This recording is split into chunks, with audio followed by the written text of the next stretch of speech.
ഇന്ന് ഏറ്റവും പ്രധാനപ്പെട്ട വാർത്ത തിരുവനന്തപുരം ജില്ലയിലെ നഗരവാസികളെ നമുക്കൊരു കാര്യം അറിയിക്കാനുണ്ട്. തിരുവനന്തപുരം നഗരത്തിൽ ഇന്ന് ജലവിതരണം ഭാഗികമായി തടസ്സപ്പെടും. അരുവിക്കര പ്ലാന്റിൽ അറ്റകുറ്റപ്പണി നടക്കുന്നതുകൊണ്ടാണ് ഈ നിയന്ത്രണം ഏർപ്പെടുത്തിയിരിക്കുന്നത്. ഇന്ന് രാവിലെ 10 മണി മുതൽ ഇന്ന് വൈകുന്നേരം 6 മണി വരെയാണ് ജലവിതരണം മുടങ്ങുക. അപ്പോൾ പ്രിയപ്പെട്ട പ്രേക്ഷകരെ, കഴിഞ്ഞ കുറച്ച് ദിവസങ്ങൾക്ക് മുമ്പ് നഗരവാസികളൊക്കെ പെട്ടുപോയിരുന്നു. അപ്പോൾ ഇന്ന് കുറച്ച് മുൻകരുതൽ എടുക്കാൻ വേണ്ടിയാണ് ഞാൻ ആദ്യമേ തന്നെ പറയുന്നത്. ഇന്ന് രാവിലെ 10 മണി മുതൽ വൈകുന്നേരം 6 മണി വരെ തിരുവനന്തപുരം നഗരത്തിൽ കുടിവെള്ളം കിട്ടാനുണ്ടാവില്ല, ജലവിതരണം കാണില്ല. അപ്പോൾ വാട്ടർ അതോറിറ്റിയും കോർപ്പറേഷനും ഒക്കെ തന്നെ ഈ കാര്യം വളരെ മുന്നേ തന്നെ അറിയിച്ചിരിക്കുകയാണ്. അതുകൊണ്ട് എല്ലാവിധമായ മുൻകരുതലുകളും പ്രിയപ്പെട്ട നഗരവാസികൾ എടുക്കണമെന്ന് തിരുവനന്തപുരം ജില്ലയിലെ നഗരത്തിൽ താമസിക്കുന്ന ആളുകളോട് നമ്മൾ അഭ്യർത്ഥിക്കുന്നു. അഖിൽഷ അൻസാർ തിരുവനന്തപുരത്ത് നിന്നും ടെലിഫോണിൽ ചേരുന്നു. അഖിൽഷ, ഗുഡ് മോർണിംഗ്.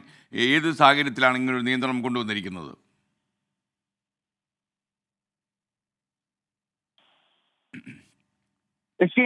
Good morning. നമുക്കറിയുന്നത് പോലെ തന്നെ കഴിഞ്ഞ ദിവസങ്ങളിലൊക്കെ ഈ ജലവിതരണം മുടങ്ങുന്ന ഒരു സാഹചര്യം തിരുവനന്തപുരത്ത് ഉണ്ടായിരുന്നു. നേരത്തെയൊക്കെ അത് വലിയ വിവാദമായതുമാണ്. നമുക്കറിയുന്നത് പോലെ തന്നെ കഴിഞ്ഞ തവണ ജലവിതരണം മുടങ്ങിയപ്പോൾ അത് ദിവസങ്ങളോളം നീണ്ടുപോവുകയും ജനങ്ങളാകെ ബുദ്ധിമുട്ടുന്ന ഒരു സാഹചര്യം ഉണ്ടായിരുന്നു. അതുകൂടി കണക്കിലെടുത്ത് ഈ സമയം ജലവിതരണം മുടങ്ങാനുള്ള സാധ്യത അത് ഇന്നലെ തന്നെ തിരുവനന്തപുരം നഗരത്തിലുള്ള ആളുകളെ ജല അതോറിറ്റി അറിയിച്ചിരുന്നു. അതുമായി ബന്ധപ്പെട്ടുള്ള മുൻകരുതലുകളും നൽകിയിട്ടുണ്ടെന്നാണ് ജല അതോറിറ്റി അധികൃതർ നിലവിൽ പറയുന്നത്.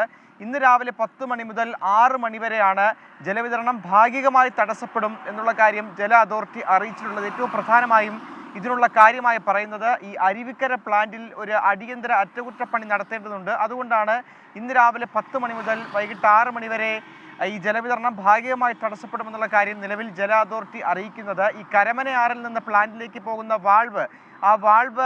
വാൾവിൽ ചോർച്ച കണ്ടെത്തിയതിനെ തുടർന്നാണ് അടിയന്തരമായ ഒരു അറ്റകുറ്റപ്പണി നടത്താൻ ജല അതോറിറ്റി തീരുമാനിച്ചത്. ഇതുമായി ബന്ധപ്പെട്ടുള്ള മുന്നറിയിപ്പ് കഴിഞ്ഞ ദിവസം തന്നെ നഗരവാസികൾക്ക് അറിയിച്ചിരുന്നു. ഏതാണ്ട് തിരുവനന്തപുരം നഗരത്തിലെ ഭൂരിഭാഗം പ്രദേശങ്ങളിലും വൈകിട്ട് 6 മണി വരെ ജലവിതരണം ഭാഗികമായി തടസ്സപ്പെടാനാണ് സാധ്യത. Okay, thank you. അഖിൽഷ അൻസാറാണ് വിവരങ്ങൾ നമുക്കൊപ്പം നൽകിയത്.